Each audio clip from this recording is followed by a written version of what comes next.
hivi ni somo tutaenda taratibu, lakini nitafundisha kwa ufupi sana. Nilitamani tujifunze kwa upana. Ni somo linalohusiana na uchumi na ujasiriamali. Bwana Yesu asifiwe. Wasio tu fahamu kidogo, kazi ambayo nimeifanya sana nikiwa nimetoka Arusha, wakati nimeachana na masuala ya kuongoza wazungu, nimerudi kwetu Rukwa. Kazi ambayo nilikuja kuanza kuifanya ni mojawapo ni ya kufundisha ujasiriamali. Bwana Yesu asifiwe. Nimekuwa mwalimu wa ujasiriamali na nilikuwa ninafundisha wengi. Hata Yerusalemu nilikuwa nafundisha, wanashindwa kufanyia kazi, natumia mpaka gharama zangu, lakini nilikuwa naumia tu mimi mwenyewe. Ni kitu ninachokipenda, ndio maana nilimuuliza sijui katibu, nikasema muda ungetosha tungefanya kwa vitendo. Pesa mimi huwa sioni shida kwa ajili ya kuambukiza kile kitu ambacho Mungu amenipa, sioni shida.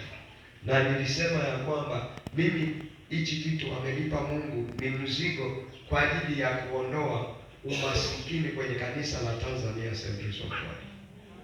Ni kitu ambacho ni mzigo kabisa, niko nao, na vitu vimekuwa wa nje ndio niliokuwa naona kabla sijawa mchungaji. Wa nje walikuwa wananitumia sana, mama mchungaji kirahisi.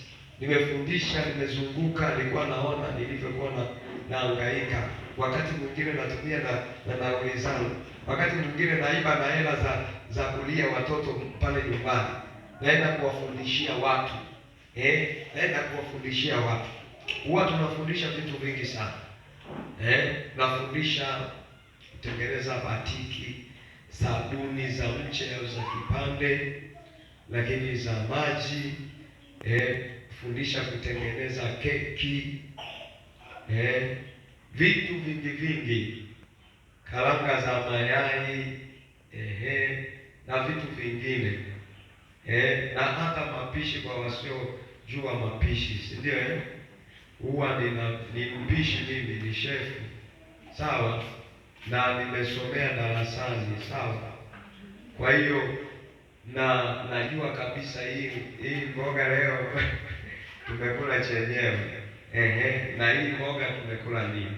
Lakini yote hayo nimeamua, kwa sababu nimekuwa kwenye ministry hii ya uchungaji, nimeamua sasa kuiambukiza kwa washirika, kwa sababu hela zile kiuhalisia ni tamu za ujasiriamali. Mnaona viingilio, watu wanaingilia kwa 20,000, 40,000 na nini, ni tamu. Kwa hiyo mimi kwa kuwa nimeitwa mchungaji, nimesema nafundisha bure. Sitamani sana kwenda kule nianze kusema kwamba nafundisha kwa hela, watakusanyika, mimi nitaacha kondoo. Maana unaweza ukapotea mwezi mzima unazunguka tu unafundisha, unatoka hapa, unatoka hapa, unatoka hapa, unatoka hapa. Sasa haya mambo sitamani sana niyafanye, lakini ninaweza nikaambukiza kwako. Jamani, amina. Nikiambukiza kwako, maana yake wewe utafanya zaidi. Bwana asifiwe.